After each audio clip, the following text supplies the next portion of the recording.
Good evening, welcome back once again to OPC Season 2. We're about to head into Match 2 of the evening. It is Ardeont taking on AHQ Esports. Ardeont kind of have their gauntlet stretch this weekend. They have to take on the other 3 of the top 4 teams in the form of AHQ, Blank Esports Club, and Flash Wolves. So, this is the first of those 3 challenges, AHQ Esports Club, and you could argue the quote-unquote easiest based on last season's standings, but honestly, this season so far has told a different story. I think every one of these is going to give Ardeont a run for their money. And interestingly enough, in a specific order as well, we talk about a gauntlet run. They're taking on AHQ first, then Blank, then Flash Wolves, the 3rd place, 2nd place, and finishing off their the round robin with the highest rated team from last season. We're going to get a couple words from both teams beforehand. Hi, I'm Ardeont Hello Anamo.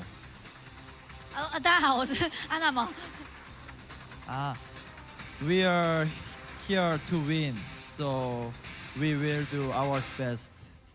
他说他们来这里就是要赢的啦，因为他们是最强的。哎，教练，非常大的口气哦。他们就跟第一季的 BLK 一样，就是胜率很高，然后就是四维魔王队嘛。不过，其实一个赛季的循环会有打主客场赛制，就是为了要熟悉彼此。那第一阶段只是试水温，那会不会被扯下神坛，拭目以待。So they feel like Blank in the sense that they are a team highly rated coming into a competition where teams haven't had a chance to play against them yet. 联赛来说，本来就是碰头会比较多次。那其实因为韩国体系的队伍大同小异，都是刺客当道。那其实对付起来并不会那么难对付啦，只是说他们的操作本身就会好，但是操作其实以在这个游戏的水平上来说，大家都会成长。那唯独就是剩下就是临场的状态这样。所以最后谁是赢家，其实还很难讲啦。那马上把画面 Right, so you know, and just to finish off the first part of that as well, he was sort of Nicho, the coach of AHQ, was sort of mentioning we're going to use the first match of this round robin to kind of feel them out. So that's kind of what the first part of this tournament is before sort of getting into what they believe is after they figure them out, then playing them again in the second round robin, and then just sort of saying like they have experience against Korean teams. They feel like Korean DPS is very strong, Ardeont being among those. And they generally don't seem quite as concerned about facing up against Ardeont. In fact, they kind of look like they're quite looking forward to this. So, really using this opportunity to get a good feel for what Ardeont bring to the table. I think it's quite an interesting approach from AHQ, and I think it's a very reasonable approach as well. I mean, frankly, that's the sort of approach you take against any other team that has that top 4 potential. When it's one that you've literally not had a chance to play against before, they will have played them in scrims, by the way. I'm talking specifically in tournament pro play. It's a very smart approach. You've said something interesting about Ardeont so far in this tournament, and I tend to agree with you, as they do seem to play to the level of their opponent. So far, those opponents have been the bottom 4 teams of this tournament, and they have absolutely played to their level and been better than them, which is part of why they've looked so dominant. So tonight, the question is, do they therefore play better and cleaner against a team like AHQ? Or do they actually play to that same level where they are actually doing some quite abusable things? Well, I actually think it's going to be the latter of that, because for Ardeont, this is their opportunity to sort of feel out AHQ as well, get a feel for where the top 3 of last season currently sit, and you want to start with the bottom rung of that. How far can you push Ardeont, or rather, how far can you push AHQ? If it feels like you can actually abuse, or rather use abusable things against AHQ, maybe then you can do that against Blank as well. Yeah. So I am expecting Ardeont to also experiment and get a good sort of measure of AHQ's level for themselves. Exactly, because like we said, they play the other 3 teams of this top 4, which means they have to approach this weekend very smartly and very cautiously. They can't go in guns blazing with no plan and have it blow up in their faces. Otherwise, they basically lose all of the credibility they have spent these first few weeks gaining. Here, of course, is the roster, just to refresh you folks. Jeff, Erster, Animo, DM, Republic, and Michelle. No substitutions. We will, in a moment, see AHQ as well. So Smurf going to be on the bench once again for the Ardeont side, and on the AHQ side, it's going to be Erican, He, Rapid, Dizzy, Carries, and Crappy, the shot caller of the team. So keeping things very standard here.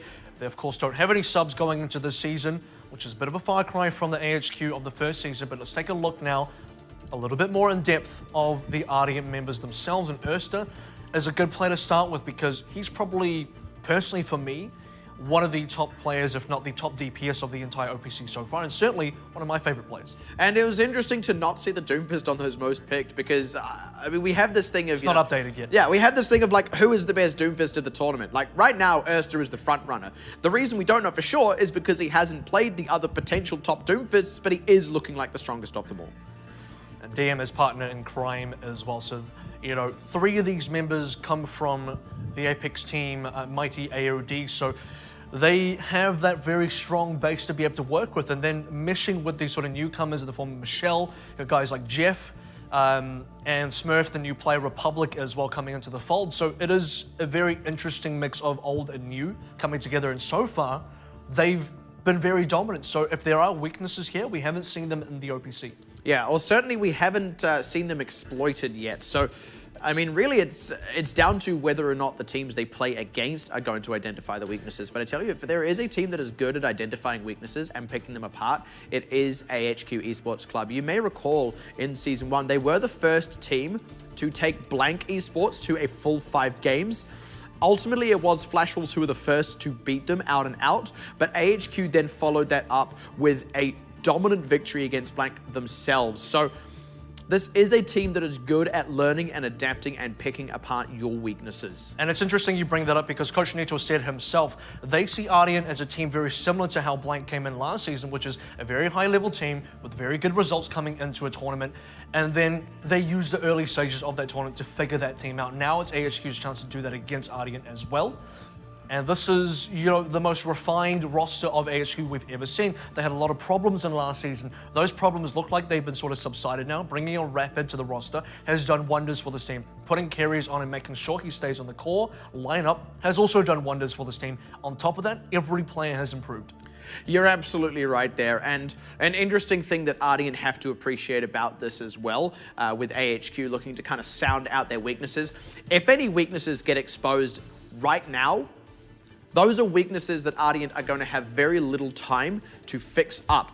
It's the same thing that happened to Blank in Season 1. The moment one team revealed Blank's weaknesses, every team dove onto it. When you are top of the standings, you get a big fat target on your back. So if AHQ even expose the tiniest kind of crack in the armor, it is going to be an absolute free-for-all to see who the first team is to crack it wide open. And indeed, it could well be all 3 of those teams if AHQ are able to expose a significant weakness tonight. And that's the thing, because AHQ come up against them first, so Blank go up next. Blank are going to be watching this one. Flash Wolves are going to go up against Ardeont at the end of this weekend, so they get to go up last. And Flash Wolves is, you know, technically the biggest challenge for Ardeont. So for Flash Wolves to get all of that data beforehand, to get all that experience viewing Ardeont and learning from this, from the other top 3 teams playing them, that's very valuable. So for Ardeont, they got to start off strong here, really test the limits of exactly how far they can push AHQ, then look to see if they can do that against Blank as well before heading up against Flash Wolves and finishing them off if possible.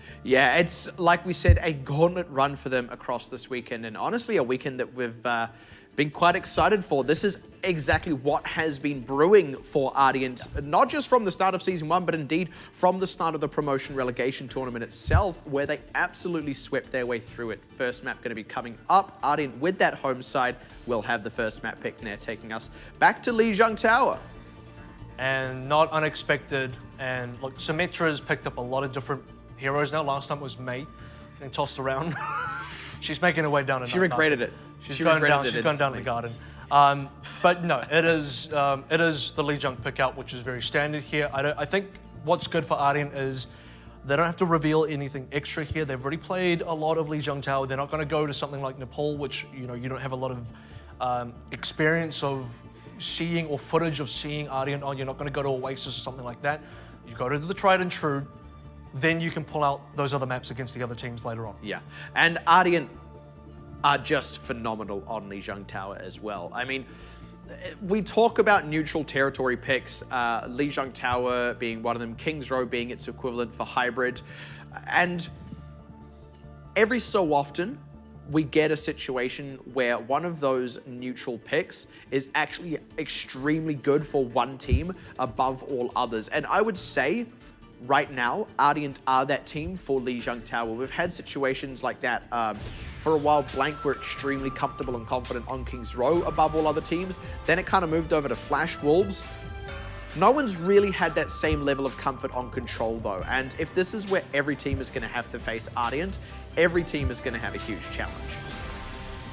It's definitely comfortable space for Ardeont once again as well. Actually, interestingly enough, when you really think about where Ardeont have struggled, it was in the opening match of the OPC against Hong Kong Attitude. That was still a 3-0 victory, but they were pushed by Hong Kong Attitude. It was not an easy victory for them. Since then, they've started to look unstoppable. So they still have yet to drop a single map. Their map record is 12-0. AHQ, do they stop them right here and here?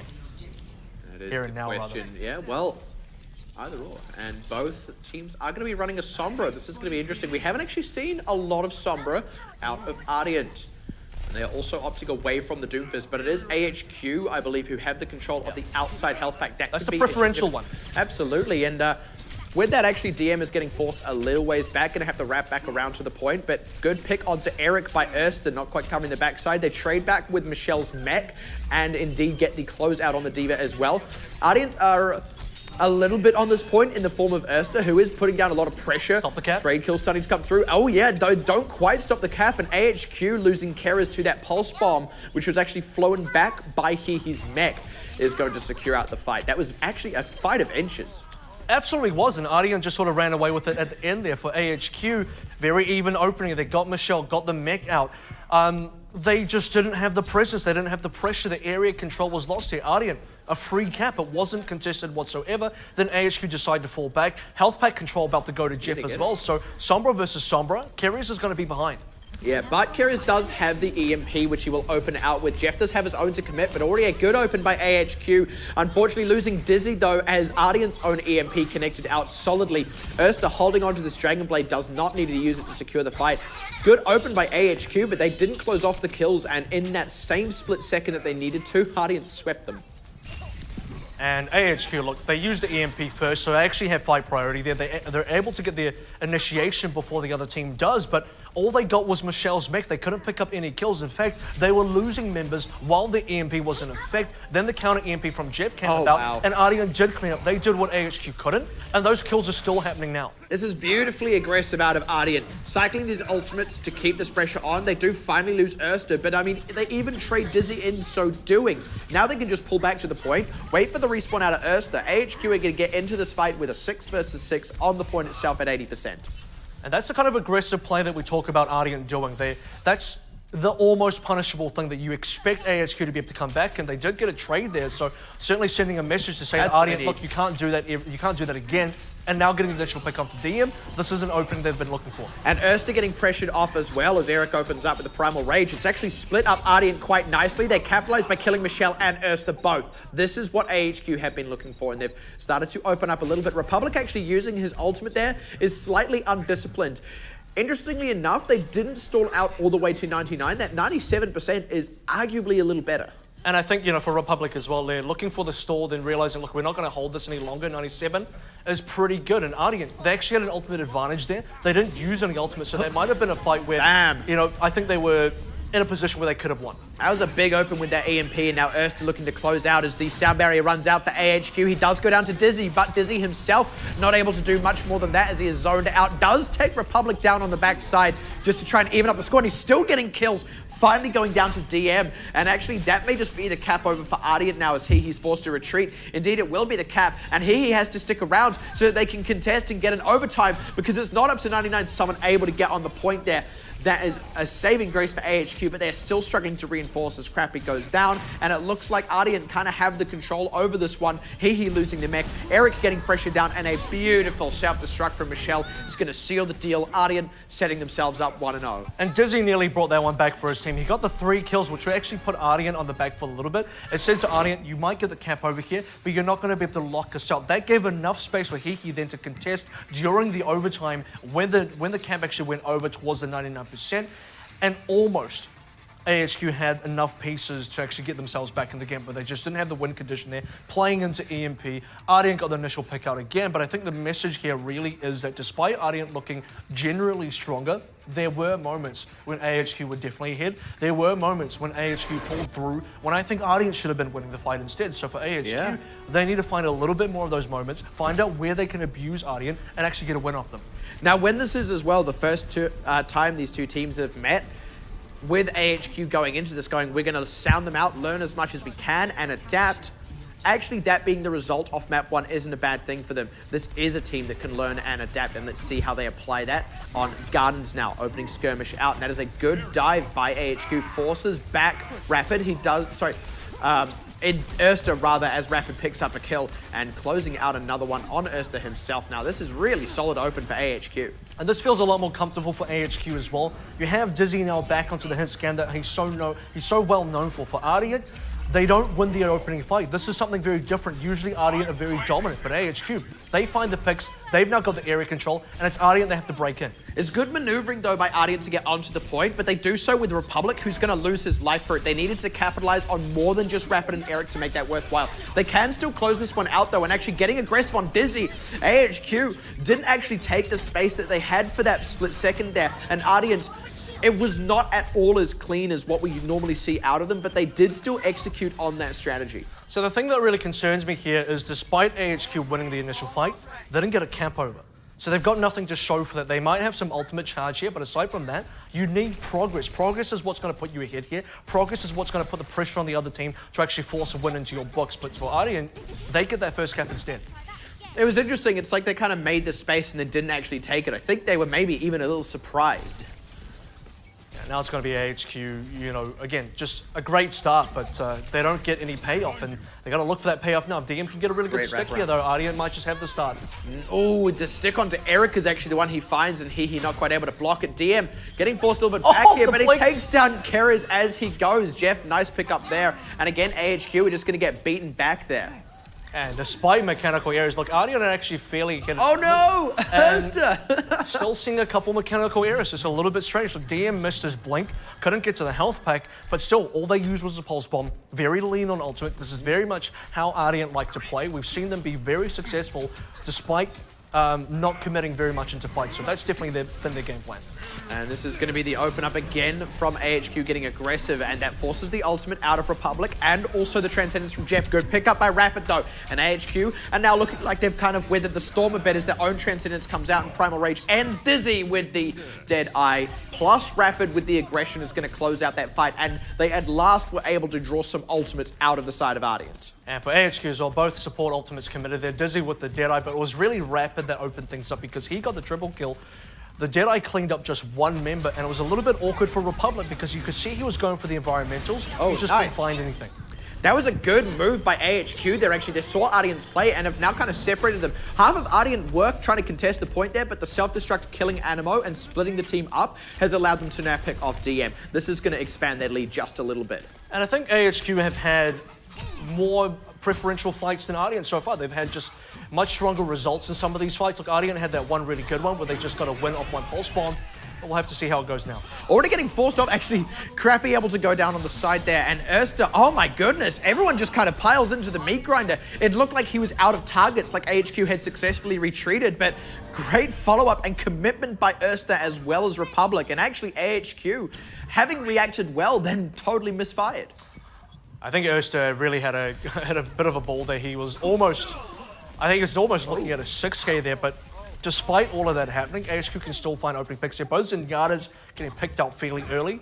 The onus does sit on AHQ, though, to actually get on this cap. They desperately need to get picks as well, and they're actually getting overpowered. That's a spicy kill there. Dizzy dying to his own deflected flashbang. Now on the point is Eric, who is trying to keep it alive with Primal Rage, but there's no one from his team alive to capitalize on it. Rapid is only just staying in the fight, and oh my goodness, Erster steps off the point just long enough for it to get capped over. That's a huge boon for AHQ. Ardeont now reinforced with the Transcendence, but Keres commits with his own, and that's going to allow Rapid and Dizzy both to respawn properly. Republic can rejoin this fight, but AHQ have the numbers now, and there's a close out on Jeff Animo, and in fact, Republic with the boot kill. It's looking like actually they're going to hold on to this. That was a terrible mistake from Ardeont. And Ardeont are not falling back here. The Michelle decided to go back in the last minute. Ardeont didn't know whether they wanted to stay or leave. Part of the members stayed, some members left, and it was just a big mess. Now AHQ starting to catch up in terms of progress. Ardeont waiting for ultimates. Ursa's got to go big on that Dragon Blade one more time. If he does, it's a win for Ardeont, but otherwise, AHQ can get a lot done here. And he has to fight through the sound barrier with said Dragon Blade. Finds carries though, and Grabby gets picked by Michelle without using the sound barrier. Already Ardeont miles ahead in this fight. Rapid and Dizzy need to absolutely go off now. Eric already getting picked to his counterpart in Republic, and it is looking rough for AHQ. Where are Rapid and Dizzy? Where are they on the kill feed? And already Rapid in full retreat. The self-destruct out is going to give some space, but they need to use that space for something. Rapid getting picked off means they probably can't. It's only Dizzy. Cap back over to Ardeont as AHQ are trying to reinforce, but even as they do so, they are just not getting the kills and are in fact dying on their way to the point. It's looking like this is all Ardeont all the time. It will be 99 to 99. Big difference to Control Center, but it will be Ardeont picking up Lijiang Tower. And that was honestly very competitive. Even looking at Control Center, there were some very good moments by AHQ nonetheless. And they actually sent a very strong message to Ardeont that says, do not overextend. We will come back for you. I'm expecting this to be that triple kill with a Deadeye from Dizzy at the end here. But this was one of the key fights for AHQ that really put themselves ahead. Now, the big difference between the two teams, I really got to consider what happened right at the start there. AHQ, they never got that opening cap. Imagine if they got 20% of that initial cap. This could have been a very different game because they won, they lost 99 to 99. That could have been a much quicker game and definitely put a lot more pressure on Ardeont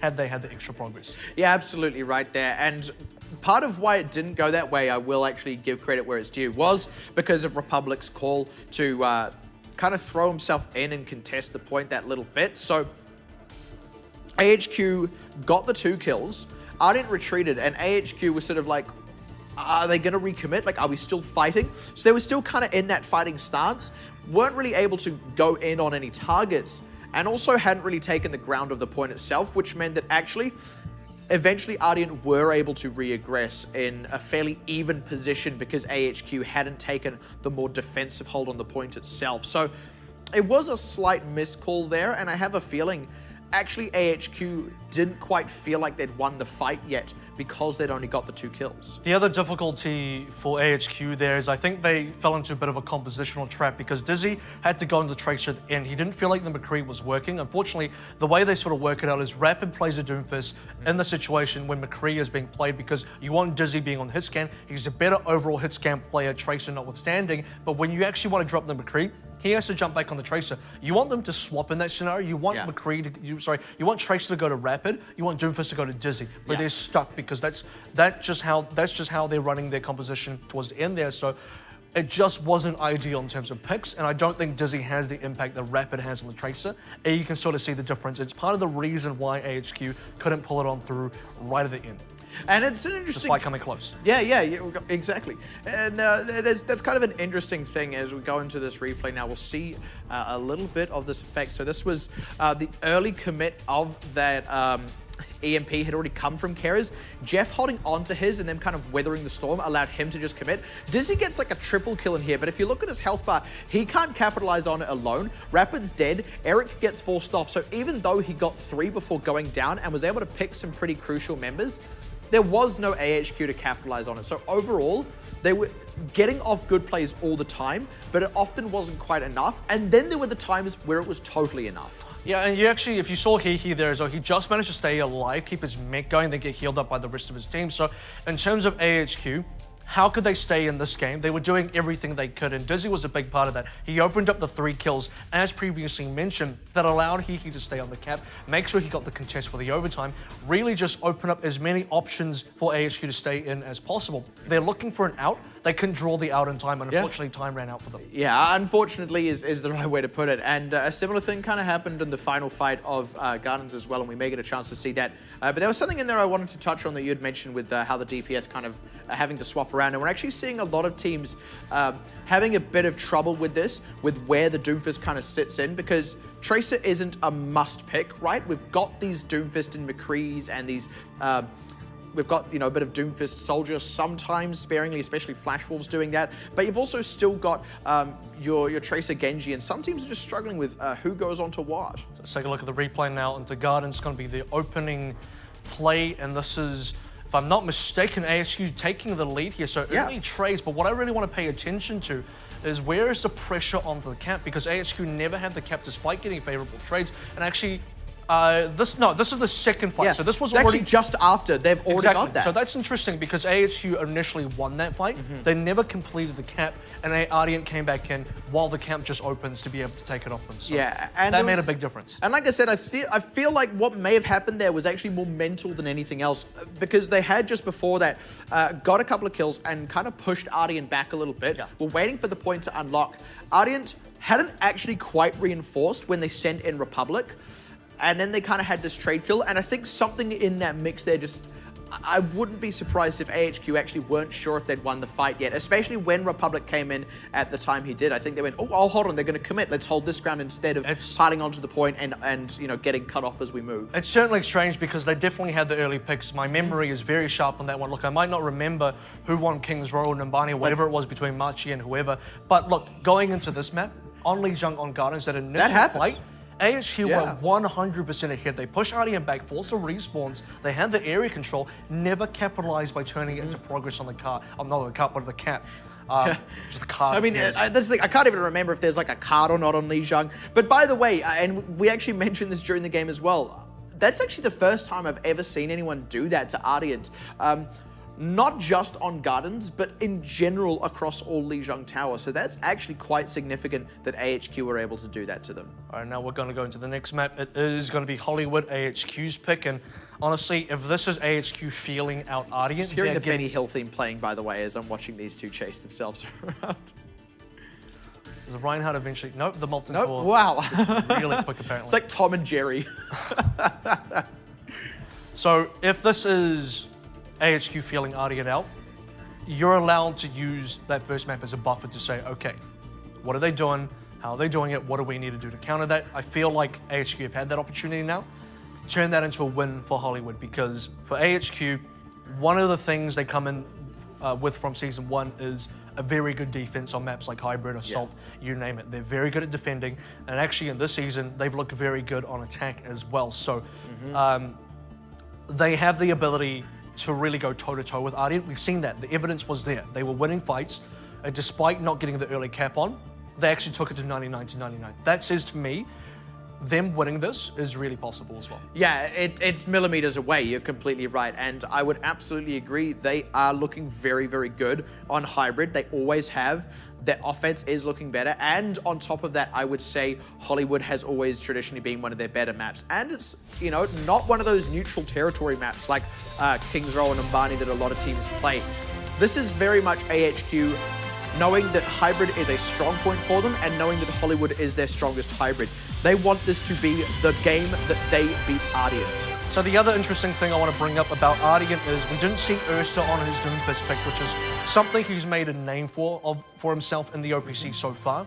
He's been, in my mind, the best Doomfist of the tournament, but he hasn't really brought that out. He's been on the Genji now. He's been very good on Genji. He's also one of the best Genjis in the tournament. He's just one of the best DPS players. He's just a really good, just a great player. But the thing is this team weaker without the Doomfist? Because Ardeont have been winning very handedly with the Doomfist, and we didn't see that at all. Do they bring it out now and then suddenly show their true power? This isn't even my final Doomfist. Did you know that Erster is actually one of the best Ersters in this tournament? But he's the only one. Yeah, that's a fact. So, okay, I'll roll with you. Well, Okay. he's like got that trophy, like world's best Erster. Like when you Until someone else decides they want that name too, I don't know. yeah, maybe actually there is another Erster out there. You could probably search it, but in any case, it is going to be AHQ. Unsurprisingly opting into the defense first. The other thing we haven't seen yet from AHQ is Soldier Trace, and that's something they played a lot. Dizzy on the Sombra, that's definitely something to consider. I feel like it's a little bit of a weaker pick for Dizzy, just because he's so much better on Soldier, or even onto McCree. It's got to be Ardeont back on the Genji as well. I think what they're sort of trying to do is just have that health pack control and make it harder for Ardeont to get very aggressive here, which I think is smart in a more meta sense, but you're right, they do lose some damage for that. Let's see how they therefore play this one out, as Ardeont are actually set up on this and have already killed Rapid and Eric, just kind of in one fell swoop, and now getting open on the back liners, kind of free reign on Keras and Crappy both, who are in full retreat. This is going to be a very resounding cap out of Ardeont. Yeah, all 6 members down. That's going to stop and prevent any opportunity for AHQ to climb back in there. First attempt on an attack as well. That's going to be very tough to beat for AHQ when it comes to their attack. Now it's coming down to AHQ whether they can actually hold the second or not. They need an early fight here. They need to get in before Ardeont get the majority of their ultimates. Oh, that's a good pick, DM.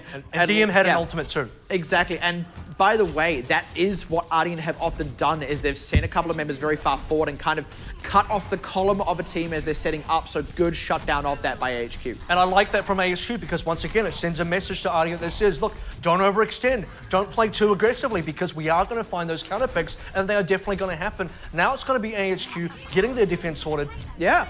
They actually got into the position. For the first time, Ardeont weren't able to stop the setup, and it's starting to pay off now. They do need to get a few more, but Rapid is still going uncontested in this. Eric may die here. Yeah, but what they've done is they've stopped the cart this whole time, by the way. It's only just moving now. They've drawn a ton of ultimates out of Ardeont, and they actually executed. They were able to set up, and they are definitely going to get further defenses on this Streets phase. Now, still a decent EMP play. I got a question, Dizzy, staying on this for the Streets phase now as we head into the Westworld section. I think, Dizzy, this is about when you want to go into the Soldier. This is about when you want to go into something where, you know, I don't feel like the Sombra is going to get a lot of mileage here, but we'll see. That's the dive, and they pick Crappy and Keras in it. That is super clean. Erster had the Dragon Blade ready, but didn't even need it. So again, that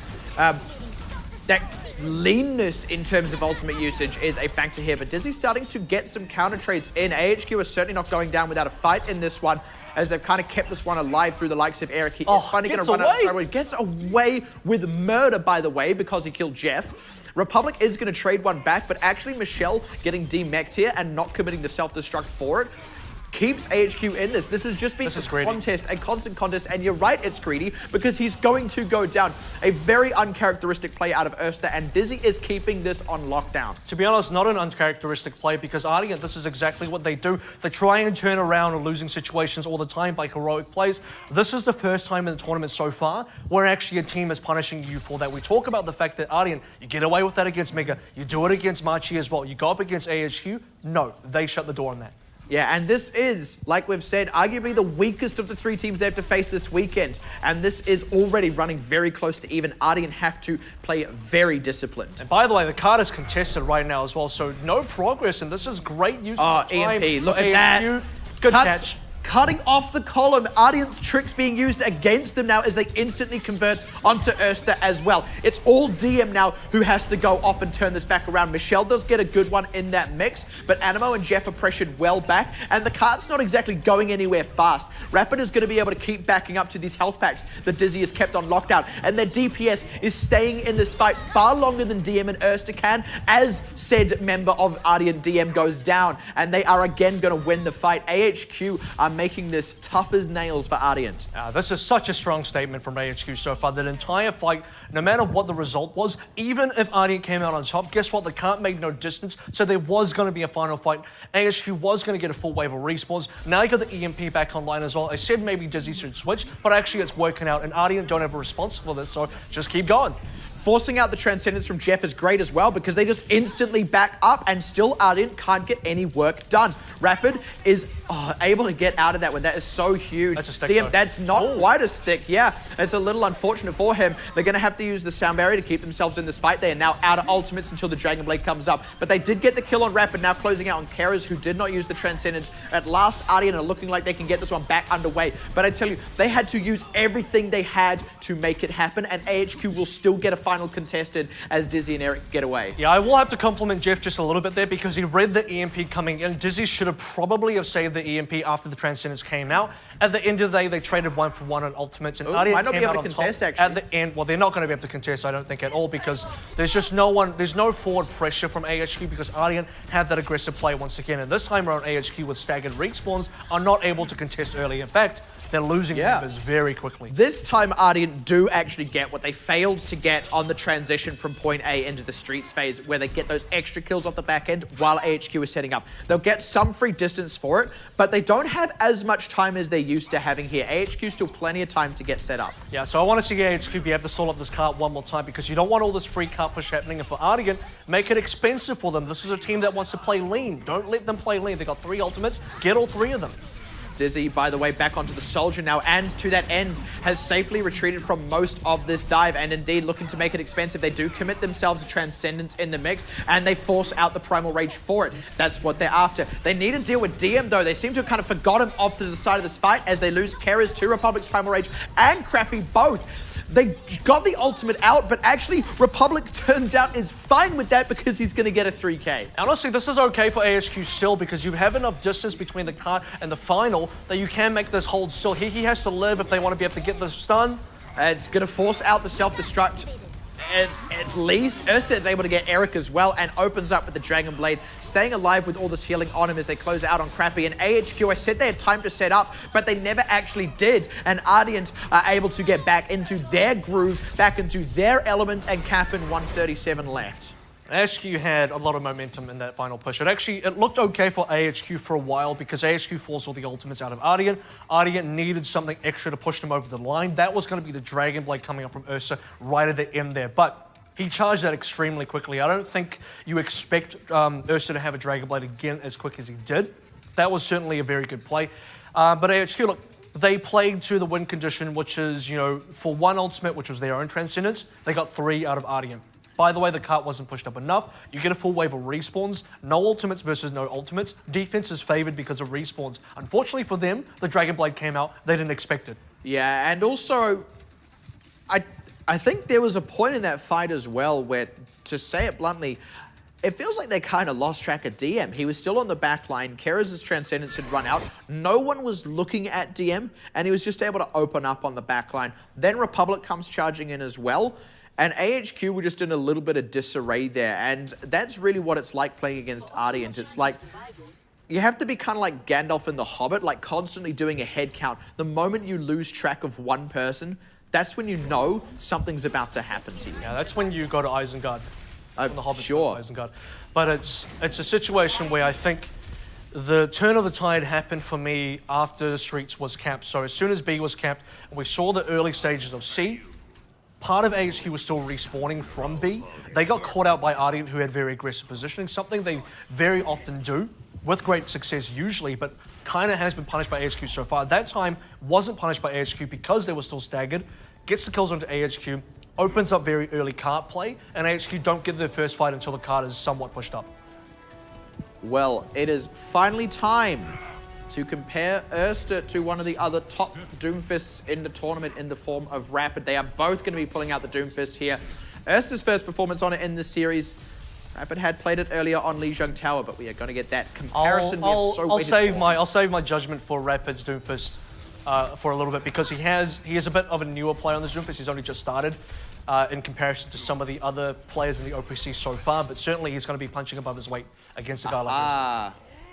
And they're also pulling out the Mercy on the offense, looking to fight this one out for the long haul as they get set up as well. That is a good pick to open it out onto Animo. Slow and Steady may well win this race if they can get a few more like that, as Ersta goes diving deep and gets picked off similarly by Dizzy, who now has free reign to open up, as does Rapid. Unfortunately, Rapid going down in that one, but AHQ still plenty of time to secure out these last few kills, at least beating back Ardeont for now, and not quite closing out on DM, but they've forced them off the point. Should be able to secure themselves a third if they can close out just a couple more kills. Well, they need to be able to get this cap going because it is still contested. They're not able to demec Michelle, so Michelle is just being a bit of a pain here. The full wave of respawns come out from Ardeont. They've got to get the first picks this time. And they get the 2 most crucial right at the top. And all that time that it had taken, AHQ had charged up crucially the Resurrection and the Deadeye, and those were the first 2 members dead. Ardeont, they swing back. And, oh man, that is painful. But you're right, because Crappy had the Resurrection. That could have been extremely useful. That was going to be AHQ's tool to get back in. But the biggest problem is they didn't get that 1/3 check. They needed to demec Michelle. They needed to get rid of the tanks from Ardeont. They couldn't do that. They don't have any progress to show for it now. And now Ardeont actually have some crucial ultimates. A Pulse Bomb could totally knock someone out of the fight on the side of AHQ, and they would have to use the res. Even Republic with that Primal Rage is going to basically just give a lot of health for AHQ to fight through. Going to give Ardeont a lot of time. We'll have to see who gets the opening picks. And it's dangerous because you don't want to be rezzing into a situation where you bring it back to 6v6. You want to be rezzing in a player advantage. So let's see if they can get that. Oh dear, and the Pulse Bomb does connect, so they're forced to use the res. There now is the ultimate from Republic, and this is exactly what we were talking about. It is already going sour, but the Deadeye will catch Jeff. That could be all they need, and they pick Republic. Losing Keros on the backside, that's a nice flashbang to help secure DM there. They did get the 1 kill out of the Dragon Blade, but it was a quick shutdown.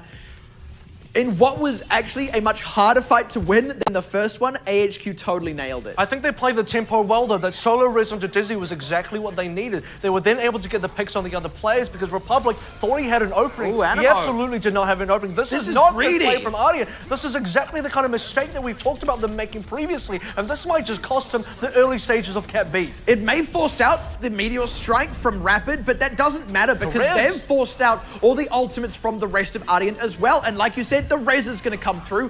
Ardeont are just piling in to a losing situation. They have run down a bit of the clock, but look at how these deaths are coming through for them now. Hugely staggered. They're going to have no good setup on this Streets phase. AHQ can just kind of get aggressive now if they want. And AHQ should be doing that. They need to get a good positioning here. Looks like Crappy does stay onto the Mercy as well, so we'll see how far that gets them. One of the ways they won before was Ursa getting shut down mid Dragon Blade. Look, Ursa was making heroic plays for most of this game so far, but if he does get shut down by a player like Dizzy or Rapid, goodness, is that what it is so far ahead for AHQ, but look for a good pulse bomb if possible. But he's been spotted, so maybe not. I feel like this is actually bad for DM because he's actually cut off from his team here and he has to try and get past Dizzy's flashbang. Like you said, they know where he is. Pulse bomb goes out. Oh, he catches Dizzy. That is so huge for them, actually. And in what is probably the worst situation to be in, he gets something huge out of it, even closing out on Keres and Rapid for good measure. And that could have gone the complete opposite direction for Ardeont. That was difficult for AHQ to play in because they have sort of two options there. The better of the two options is usually to ignore the Tracer to continue the cart movement. You need the progress. That's your #1 priority. But you need to make sure you're keeping tabs on this player as well because DM, he comes in, gets the stick onto Dizzy. Might have been a different story without the stick because Dizzy is still threatening DM all the time. But because he couldn't kill DM, well, DM just went nuts. This is the aggression now out of Ardeont as Republic has to go in, but they lose DM. This time, he is going to get that headshot. Crappy going down is big. No res available as they lose Dizzy while he was channeling the Deadeye. Republic is going to get out of that with his life as well. Self-destruct, catches Jeff. Payload is now back underway. Actually catches the mech of Michelle as well, who will be able to remech, it looks like. And ooh, that was a close one. Actually going to lose the mech straight away anyway. And AHQ are going to be able to regroup off the back of this, and Ardeont are kind of split up now. This is huge because this is now snowball momentum for AHQ, and they have a lot of ultimates here. Crappy has to stay alive. Expect big plays from Ardeont. They're going to use Sound Barrier and Dragon Blade together. Heroics from Ursa is the win condition for Ardeont. AHQ got to be prepared, and this Transcendence could be key as well. They need to keep Crappy and Keres both alive, and indeed Keres' ultimate is what can keep Crappy alive, but not if he goes down to DM. They have to res. Otherwise, this is just a done-for fight. They're trying to save it for Hehe going down. Doesn't catch Rapid, and Hehe can't get back in the mech either. They force out the Transcendence, but they're not actually converting kills just yet. Sound Barrier keeps Republic alive, and now Ursa can open up without having to worry about those defensive ultimates, and they clean out AHQ. And that was Ardeont executing everything perfectly. In fact, even beyond their expectations. Certainly AHQ weren't too sure what to do there. Crappy looked like he wanted to go for the 3 res. Maybe he should have just taken the 2 res while he had it because he lost one member in the middle of it. One of the ways you beat Ardeont is, look, if Ursa wants to go for a hero play, you shut him down with a guy like Rapid. That didn't happen. And this time around, the key ultimate carries, he lost that very early as well. Rapid now off the Doomfist is opting into the Tracer. They need that backline pressure. Also wanting the Lucio so they have a little bit more safety in those 2 supports as well. And, you know, DM, I got to highlight this guy because he got 2 solo kills, no ultimate required, no response from AHQ. And you ask, how did Ardeont get away with making very lean plays? That's kind of... Oh, that's one they needed, but they lose Hehe in among that, so... Still a little bit tricky for them. They're very lean on time as well. They need to really cover their angles as they go in for this move. Pulse bomb out. Oh, well avoided, but they need to get onto the cart. Time is running out, so they have to pile in, and that's what Ardeont want. They want AHQ to panic and charge for it so they can cut off the column. That is what Republic and DM do, is they wrap around the backside, but a good flashbang stops Republic up short, and he's forced to ult. Keres goes down, though, and Jeff still has his Transcendence, but they pick Dizzy. He might not even need it. They open up with the Dragon Blade and kill Crappy as well. Jeff fights finally commits the Transcendence just to keep the team tidy through the last moments of this fight, but no one is really able to contest that payload. It is just He, and now Eric finally coming in with the ultimate. They haven't really got enough to turn this back around, even as they kill Erster, because their tanks are dead and the self-destruct zones the rest. That is going to be Ardeont 2-0 up now in the series. And I shouldn't be too surprised by this result, but I am a little bit surprised just because I feel like AHQ had a lot going for them. The big difference for me was on that Cap A. Erster and the rest of his squad on Ardeont rolled on through Cap A with a kind of minimal resistance from the AHQ side. In fact, they rolled on through, got a couple extra picks, got some early positioning before AHQ eventually pushed them out. This time around, though, when you look at AHQ's attack on Cap A, not really the same story. It was much slower. Much more attempts required. They sort of got their Cap A done eventually, but by the time they did, just didn't have the time to play with on B because both teams had very good B defenses. Now, there is one thing I kind of want to bring up here, and we talked about how Ardeont have been doing things that are quite abusable in their previous matches so far this tournament. And I feel like they haven't actually stopped doing those things. Indeed, AHQ are starting to take advantage of some of those things that Ardeont are doing. The overextensions that they often make, the fact that they're very much in for a penny, in for a pound kind of team. They will commit if they can, even if they really shouldn't. And AHQ totally punished them for it on their own point A cap. Ardeont all piled in. It wasn't just one person went and died and then the rest went, oh, hold on. They just kept going in and everyone went in and everyone died.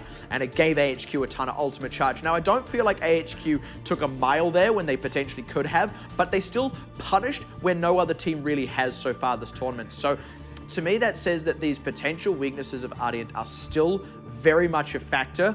And now they are only just getting away with it, whereas before they were totally getting away with unopposed. So the difference there is, like what you said is extremely accurate, but it sort of pushes Ardeont down from this kind of unbeatable level where like you can't even punish them for their mistakes to keeping them a little bit more honest, but actually they're still just coming out ahead in the majority of situations. And I gotta highlight the play which we'll probably see in a replay down the line, which is DM getting the double kill. In fact, it was a triple kill. Gets a stick onto Dizzy, then picks up carries, and then picks up another member as well. Just stuff like that. And by the way, we talked about the actual win condition being the Sound Barrier plus the Dragon Blade. They didn't even have to do that until the end. Two of the members already went down. AHQ were already struggling, and then suddenly you brought out the combo that ended everything. And for a guy like Erster, usually you can shut this guy down. Maybe, usually is not correct there. Sometimes you can shut him down. This time, you couldn't. Yeah, and there are other teams in this tournament that seem to be like that. They'll have the ultimates that they need to execute on, and then they just get a bunch of kills, don't even need to use the ults anyway. But certainly AHQ have proved that this team is fallible. They just haven't been felt yet. This is going to be the push on through from AHQ, and they don't actually manage to full... They don't actually... So there you go. That's the two kills I'm talking about. So DM gets to kill onto Dizzy, onto carries as well. And the ultimates for AHQ, or rather the ultimates for Ardeont, haven't even used anything yet, and they're already hit. The res comes out, that's fine, but now comes the Dragon Blade. So you use the res as a response to DM killing your members, not a response to the Dragon Blade killing your members. So you didn't go 1-to-1 for ultimates there. Yeah, and I found that res really strangely timed out of Crappy as well, by the way, because they went down very quickly. They were extremely close to one another, and Crappy was in position to get the two-man straight away, and I think should have. That would have been the tempo raise. Sure, they would have been even in terms of numbers, but they would have at least been even in terms of numbers. By the time he did use the res, he had been demeched, and then Rapid just barely died. So suddenly, they res these two members back. They don't get one of those members back because Rapid wasn't in the res. They're at a numbers disadvantage. They're lacking the Diva mech, and I think he was maybe waiting for He to die, but He never did. And they just ended up getting like the least possible mileage out of that ultimate. You're at the point where you have to commit to either the two-man tempo res or a full five-man res. And it's very good evidence of the fact that, it's difficult to play this ultimate economy game against Ardeont because they're getting so far ahead without committing any ultimates, and you're committing ultimates as a response to those regular kills and not actually in response to ultimates. If you're trading ultimates for ultimates, you're going even in terms of the economy there. Because if you're trading ultimates for nothing, in the case of what we just saw, the res should have been used in response to the Dragon Blade, ideally. In a perfect world, that's what you would have wanted, but he didn't have a choice. He said, look, DM killed two. If I don't res this, then we've already lost. And if you do res it, Yeah. then the Dragon Blade comes out and just kills you anyway. Now, by the way, the other time they were in a similar position actually with the res was when they were making their point A offense, where ideally you want to res after they've used their ultimates, but they couldn't. Dizzy got picked really quickly, so they went for a tempo res, and they committed to it properly. They were still at an ultimate disadvantage, but they at least had the equal numbers and won that fight. They were able to overcome it. It was still a tenuous situation, but they gave themselves the best possible chance. So we know that AHQ can still go off from this ultimate deficit. We just need to see them do it more often. All right, well, so far, 2-0 in the series for Ardeont. It does look very competitive so far. If AHQ want to make it just a little bit more competitive and take that map when it's going to have to be on the next map, which is Assault, and it happens right after this break.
Thank you for sticking through that break with us as we're about to head into map 3 now of Ardeont versus AHQ so far. 2-0 in favor of Ardeont in the series, but it has been a pretty competitive series so far. Yeah. I'm expecting some more fireworks now into Assault. Yeah, I'm expecting fireworks to be sure. That being said, this could still very much just be a 3-0 for Ardeont. That wouldn't surprise me too much. But for the first time, I actually feel like that's not a guaranteed thing at this particular spot. Every other time Ardeont have sat 2-0 up, it's felt like it's about to be a 3-0. It could still be a 3-0, but AHQ have exposed the weakness. It's all about capitalization from here on out. Map pick has come through, Temple of Anubis from Ardeont. And I want to say that AHQ, I'm kind of thinking they're stronger on Assault just based on previous times that we've seen AHQ in general. And I'm including OPC Season 1. In fact, I'm mostly looking at Season 1 to really say that as evidence. So for AHQ though, this is still a bit of a learning curve for them. They said right at the top of the match, this is going to be when they figure Ardeont out. It does seem like as we've progressed this evening, they're more and more achieving that goal. Yeah, I mean, you compare, even going back as far as Lijiang Tower, map 1 compared to map 2, map 1 being a little close with a bit of time on both sides, map 2 being a 99-99. Then you come on to Hollywood, where they were really shutting down some of the things that are almost classic Ardeont plays, if you will. Look, like I said, I don't know that that means they stop the 3-0 necessarily, but I do expect this to get better and better, and if nothing else, they have shone a spotlight on the weaknesses that the other teams will now take advantage of, and in the second round robin, AHQ themselves could take advantage of. Yeah, absolutely. And you hope for a team like AHQ, if that's the case, they don't take advantage of it too slowly because you've opened up the floodgates for other teams. You certainly don't want other teams to get too far ahead of you in the standings either. And out of curiosity, I'm actually wondering how soon they actually play each other in the second round robin, because that's the thing. Based off this, Ardeont are Week going 6. to week 6. That's actually That's right at the end. Yeah, so a similar kind of situation. But what I kind of want to come back to is they themselves even said they were happy to just use this match to sound out Ardeont, and I think they have. So what this means for Ardeont is they are really going to have to work hard to stay ahead of the pack. And I would dare say that so far, they actually haven't had to work hard all that much. They haven't really been tested yet. And this is certainly the hardest they've had to work so far in the tournament, and they're going to still have to be working harder because they've still got Blank to go, still got Flash Wolves to go, and it'll be interesting to see after this how Blank and how Flash Wolves adapt to what AHQ have now shown the other teams. But we're not quite there just yet because still, Temple of Anubis, this could be a map win for AHQ. The possibility of AHQ turning this around is definitely there, and it could happen right here. Now, I wonder actually if Ardeont are going to opt into defense first. They could well do, but they are one of the teams we've seen in this tournament that has opted into offense first. They are going to go ahead and defend to begin with, and are also going to go ahead and run a Sombra in a triple DPS. And this is definitely Tracer Genji night for Ardeont. They're just not really pulling up the Doomfist, and maybe that's fine because actually Erster's done a fantastic job on Genji, and you kind of forget that he's a fantastic Genji because he's only been playing Doomfist, and now he's playing Genji again. You got to adapt to this. Yeah, and maybe you've done your research on his Doomfist, and suddenly there is this Genji that you're facing. But set up nicely on the side here. AHQ just wanting to slowly apply pressure, look to get a pick with this McCree or indeed this Tracer, who has just died to Republic. This first fight could already be over for AHQ. They need counter trades now, or they need to back off. If they back off, they're going to be playing into an EMP fairly quickly. Jeff is going to charge it up in no time at whatsoever for AHQ, though. They seem to have just stood their ground, and Ardeont they're not going to go in. In fact, they lose someone. Yeah, that's the pick that they were waiting for. Dizzy getting the headshot Nanimo, and now Rapids actually rejoin the fray anyway. The dive coming back onto the backliners here of AHQ is kind of going to go a little bit haywire. They're going to be forced to retreat. Good pick onto Erster. DM does take out Rapid, but that means that DM was busy keeping his own backline alive, so AHQ can start to move a little bit more aggressively. You're right, EMP is up, so Ardeont really have to pick their moment with committing that and need to be careful that they don't just get picked off by Dizzy here. That's the one they're looking for, and this is the open up now for AHQ. Well, we need the sound barrier if possible if Ardeont show any more resistance, but probably you're going to be able to save it. So now, giving Ardeont a little bit of their own medicine, you got to get this win, you got to get the cap without really committing anything into it. The EMP wasn't effective enough from Ardeont, but Jeff should get some early health pack control now onto B. And this is me assuming Ardeont don't make some sort of heroic play on A. And well, with Erster dying, they really can't. It would have been either him or Republic to force that contest, but that was very, very tidy out of AHQ. Very patient and very clean. And now look at this. We have a lot of ultimates coming online for AHQ, so expect the snowball to happen now and expect it to happen before EMP comes up again. That's the timing here. If Ardeont can get this EMP, they might stop AHQ. Otherwise, I'm not too sure. That's a huge pick on Rapid, though, and didn't have any defensive ultimates they wanted to commit. They're actually opting to not commit anything at all. I do actually agree with that because they keep the ultimates in the pocket, but Ardeont surviving what was potentially going to be the toughest defense have now got their own ultimates online, and AHQ got absolutely nothing for it. Yeah, it's going to be really tough now for AHQ. They play into equal ultimates. This isn't where you want to be. You want to be hidden ultimates. They had that opportunity, but Rapid dies early. This is the second time now in a row. Rapid died early on A when we sort of first came in there. Dying early on B is, again, that one death really puts the stop to that push. Very aggressive. I was wanted about to to say, EMP. yeah, He looked like he really wanted wanted to. And that would be a classic Ardeont play as well, but that's the thing. I think actually AHQ were a little aware of that and actually now looking to follow up on Rapid, who he did not quite get the hack on. There's the EMP now, as they'd already kind of opened out the fight, but AHQ weather the storm. They close out on Republic, don't quite save, close out on Erster, but they save the lives of Dizzy crucially, and they're going to get onto the point. You're right, crucial picks in there, and they have the ultimates to help secure this one out as well. Look at Dizzy, sitting back, playing safe, wants to put pressure on the point. Oh, good hack by Jeff. Dizzy able to stay alive through that though, so they're keeping pressure on the point as the respawn starts to come in for Ardeont. Erster being picked off is a sign of that. DM getting pressured out. Michelle barely remake. Oh! That's a pulse bomb right on top of the dead eyeing McCree is going to take out the two supports, and right on the cusp of it looking great for AHQ and being a third, it gets completely shut down. To be honest, it was looking very difficult for AHQ because they weren't able to get any picks despite getting the two that made them go in the first place. Jeff used the EMP, Erster nearly died after the EMP came out, and AHQ started to get some momentum heading into B, but they couldn't get any further picks. The Deadeye was used from Dizzy to try and secure the extra picks they need to really keep that momentum forward and actually get a couple ticks onto B, but Pulse Bomb from DM completely says no. DM doesn't have to do anything else today. Like, that's it. Like, he's already done it. He completely saved that fight for his team. Totally turned it around. Now it's going to be Erster. It's going to be Erster's turn to get a 3K as it turns out. Actually, Michelle gets the final one, but it doesn't matter. The stabilization has now happened for Ardeont, and from here on out, it's an uphill battle for AHQ. They know how clean Ardent's ult economy is, and they still have to find a way somehow to force ultimates out of Ardeont. Exactly, because DM just used a Pulse Bomb, nearly getting that second Pulse Bomb back again. Rapid's going to change onto the Doomfist now. He actually wasn't feeling the Tracer. I might agree with him. He got picked up very early in multiple different occasions, but I don't think that's because of his pick. I think that just might be because of the way he was playing.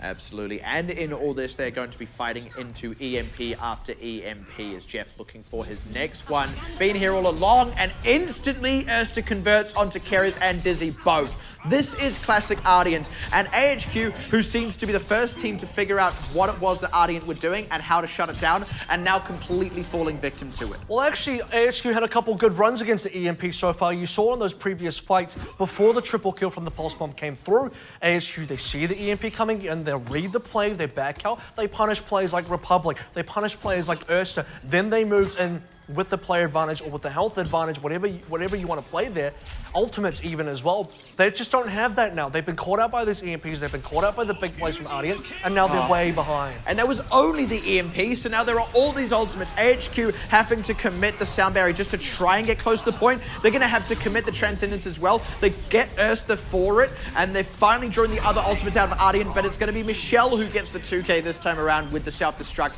And AHQ are probably too lean on members to really force this fight wide open. Unless they get a shock turnaround out of He with a self-destruct, which is not in fact going to commit. Yeah, there is nothing AHQ can get out of this. This is super, super rough. They're not done yet. They want to pick up some extra kills. Might just get one onto Eric. In fact, they do. Look, you sort of mentioned it. They won a previous fight with only using EMPs, so lean on ultimates. They had everything else available. This is exactly how Ardeont play. This is exactly what their strengths are. They're able to just get away with so much with using so little. And now they've got Rapid and Dizzy onto that Doomfist Tracer, so they're also swapping off the McCree as well, meaning they're actually super vulnerable to that EMP. Those two without mobility really struggle, so we'll have to see how AHQ can pop off on those, as they already lose carries on their fight. Jeff doesn't even have to commit the EMP, like he just stood in the middle of AHQ, quietly reloading, and they're still going to kill Rapid and Eric on the back. They're just losing members, and this is now just getting more and more ridiculous, because previously for Ardeont, they use one ultimate, they get a team fight win. Now they're using no ultimates and they're getting team fight wins. We've said, look, maybe just use an EMP, that's cool. Don't even have to use the EMP, don't have to use anything. Just walk in there, pick off Rapid, get Eric, and then you win a fight. It's like they only have to use like 3 or 4 bullets. That's kind of what this feels like. The only silver lining is that DM can't manage to get that blink jump for some reason. Yeah. That's all HQ got to work with. They've got to abuse that weakness in them. But DM now is going to throw out the pulse bomb. Oh, no way. Going to stick onto carries, and Ersta has already killed Rapid. Their AHQ are just struggling here. Ardeont are absolutely beating them into the dust here. Oh, DM. Okay. I don't know about that. I don't think he should have died, but okay. Definitely should not have. He's going to be able to respawn in time anyway. I guess. Why that not? was spice. It was, he went AFK there for a little bit. He just wanted to take a drink, sip some water out of his bottle. But this is like the Muhammad Ali say my name fight. All right. Tell you what, the AHQ they set up. This is as many ultimates as they've ever had since the first push onto B, and that was a long time ago now. 5 ultimates, but they keep going to that death trap as well. The same place they've been dying is in that left side room. Early pick onto carries again. Sound barrier in too late to save him, and they need to get a response kill ASAP. Losing Crappy to the Meteor Strike is not the way to do that, as they commit their ultimates for no gain.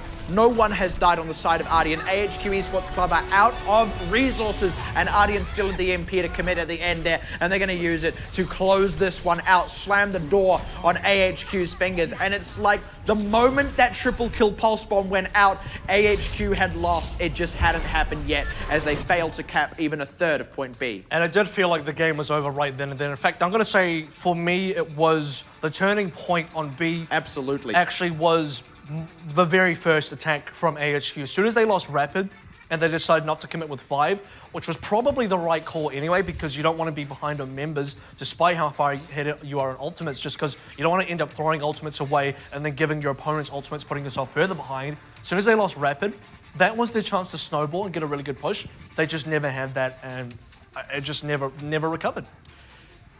That was a really intense hold by Ardeont. I would say that's actually been their most convincing hold on point B, if indeed any assault. And this is a team that has like very cleanly 3-0'd everyone they've played thus far, with AHQ so far being their toughest challenge. I mean, that is an incredible thing for them to pull off. Well, the context is important, right? Most impressive hold, but also against the team that has challenged them the most. Yeah. And that was a masterclass defense on B. That is exactly how you want to play it. Super lean on ultimates, super effective ultimates when you do use them.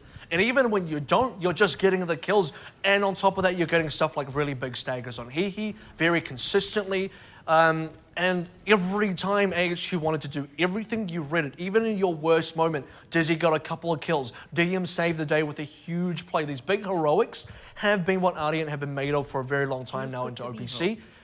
But AHQ have punished those in the past, and they got to do that a lot now to be able to actually get this win. Yeah, they weren't quite able to punish the overextensions that Ardeont did make in that point B defense, having punished the exact same kind of overextensions before, but now on their own defense. Let's see, first of all, how they set up, and B, how much time they can actually bleed out of the clock, because their own point A offense was very clean. First time tonight we're seeing Tracer Soldier from AHQ as well, so this is, I would say, their strongest composition, minus the Mercy. Usually they run the Lucio, and I think they probably should run the Lucio, but they really value the Riz, and it does seem to me maybe they're playing a little bit scared. They're just expecting players to die. And, well, there you have it. They lose Ersta and trade for Hehe. So it's like that expectation just comes to fruition as they lose Rapid as well in that. And actually, Hehe finally going down, lost the mech a moment ago. Good sleep onto Republic, but who's here to even do the damage? Dizzy's set up, but what they need is to get kills out of that, and they need to contest the point. Michelle is just kind of camping in this corner while the rest of the team does the damage to Eric. And now finally they kill Animo, but it's just too little too late. Dizzy may not be dislodged here, but they can't capitalize on that anyway, as Crappy unfortunately dies as he tries tries to swoop to his teammate. Dizzy is just going to have to give up this ground. Honestly, Dizzy's positioning was great. He had all the pressure to apply onto Ardeont. Unfortunately, Ardeont had more pressure back onto him. He didn't know who to shoot. He didn't know what direction to look at. He had to turn around for a guy like Republic, who landed behind him. And AHQ just kind of all over the place. Never got that res in there either because the fight never lasted long enough. And it's like instead of trying to dive Dizzy, they went, all right, let's just kill everyone else and ignore Dizzy. And because of that, Dizzy just couldn't do anything. They didn't even ignore him. They just waved at him every so often to make sure that Dizzy remembered Ardeont were there. But Dizzy never managed to really get a kill. I think he demeched him. He got something in there, but he never really had that kind of impact. Getting the early pick onto Jeff is a big saving grace for AHQ here, given the ultimates Ardeont had available. Jeff holding on to one of those ultimates. That was an opportunity, at least, for Ardeont to get a quick third and win. The most important thing here is that you've bought time for carries to actually get the EMP, because the EMP is going to be extremely important for shutting down Jeff once more. If you can get the EMP before the Transcendence comes out, that's going to be a key to victory. If you can get the EMP before Ursa can get the Dragon Blade, or even during, that's going to be another key to victory. But you got to get this hack does nothing if you can't convert onto it. Well, they can't convert, but they have at least separated Ardeont up a little bit. But they lose Dizzy. That forces out the res from Trappy. At least they can keep him in the fight, but the open out is there from Ardeont. Dizzy can't get anything done with the tactical visor. Is it really going to be over that quickly? And you're right, no EMP yet for carries. Is finally going to get one, but we say this so often. Who can capitalize on it? And indeed, when is this EMP even going to come out? They are riding this one dangerously close to the line. They finally commit it and need to convert kills now, because by the way, they've still not killed any of the members of Ardeont here. They force back Republic, but they're just going to regress. The EMP is now run out. Ardeont are still getting the kills. He's going to go down before he's got the self-destruct to buy time, loses his life completely, and who is even here from AHQ to contest the point? It is looking all over but the crying, and indeed, now the tears can flow for AHQ as Ardeont complete the 3-0. And they played around the res so beautifully as well. They managed to get the kill into Dizzy. Crappy revived straight away, and for Ardeont, they're saying, well, guess what? We got a lot of ultimates in the bag, and suddenly, straight as the res came out, kill, kill, kill, kill, kill. EMP wasn't ready yet. They just struck at the exact correct times, counterplayed the win conditions for AHQ, and AHQ just had nothing to show there. This is going to be that triple kill pulse one. It has to be. If it's here it is. That was That hits the spot. like a tasty burrito. That was... And one gets me filled up. I'll be honest.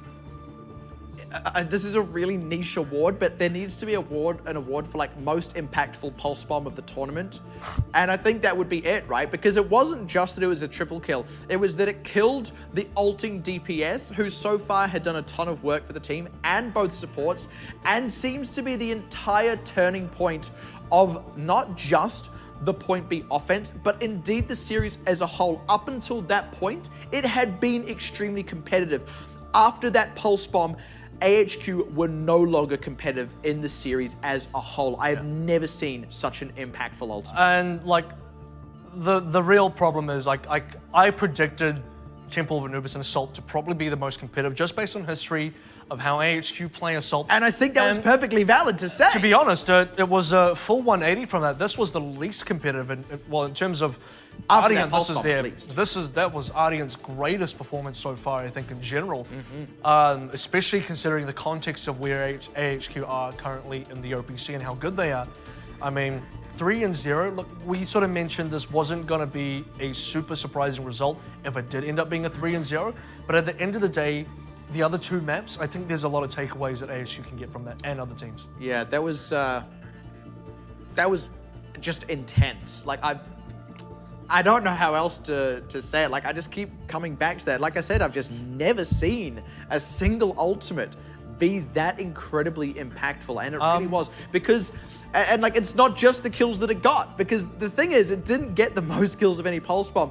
The thing that I think has surprised me the most about it is actually the mental effect it had on AHQ, and it was a clear mental effect. I don't think I've ever actually seen a team lose the mental game that resoundingly, that quickly, in such a singular moment. Now, I don't want to put too many words in the mouth of AHQ, because that might not be exactly what was going on internally there. Like, it's not fair for me to say their attitude collapsed afterwards, but certainly in terms of the quality of play, they really fell to bits after that. Having done extremely well up till that point, I still think this is a team that on a different day could now take down Ardeont, and I think they've exposed the weaknesses that will allow other teams to take down Ardeont. Honestly, it feels like AHQ did a really good job of attempting to play the ult economy game with Ardeont, and on Hollywood that was very competitive for the most part. On Temple of Anubis, just a bit of a different story. They had moments where they were definitely ahead. They had moments where it looked like they had the edge, but they just couldn't close it out against Ardeont. And even when it looked like they were about to close it out, DM makes a huge play by himself. And if it's not going to be DM, it's going to be someone like Ursa with multiple kills on a Dragon Blade. Look, 3 kills from Pulse Bomb was definitely very impactful. Had a lot of stuff, but like Ursa had a bunch of those on Dragon Blade throughout the night as well. It was just a big showing from the guys on Ardeont, and where Ardeont fell off were moments like Ursa got killed during Dragon Blade, or DM somewhere died to a self-destruct. It just you know, that's when it didn't work for Ardeont, or they tried to save a point that was already lost, and it was stuff like that. But everywhere else, Ardeont were just better. Yeah, absolutely. And that's why they've picked up the 3-0 result as well. So make no mistake, we are speaking of all the positives here of what AHQ have been able to do, and I do think the effects of that will echo out across the tournament as a whole as these other teams now come up to face Ardeont over not just the rest of this weekend, but of course over the second round robin as well. Ardeont are from now on going to have to fight to stay ahead of the pack, but they are still unequivocally ahead of the pack. Yeah, they're going to be facing the Wolfpack later on as well. Speaking of Flash packs. Wolfpack at the end of the weekend, but I think blank pack doesn't really have a ring to it. What does that even mean? It's like a. It's just a pack. Let me open up my pack. And, it's not blank. there. Oh, whoops. Well, in any case, that is Ardeont picking up another win, still undefeated on maps. Yeah, absolutely. 3-0, the scoreline there. Ardeont take home yet another win, and 2 out of 3 matches now completed for day 1 of week number 3. We've got one more coming up this evening. Blank Esports taking on the Flash Wolves, and that happens after this break.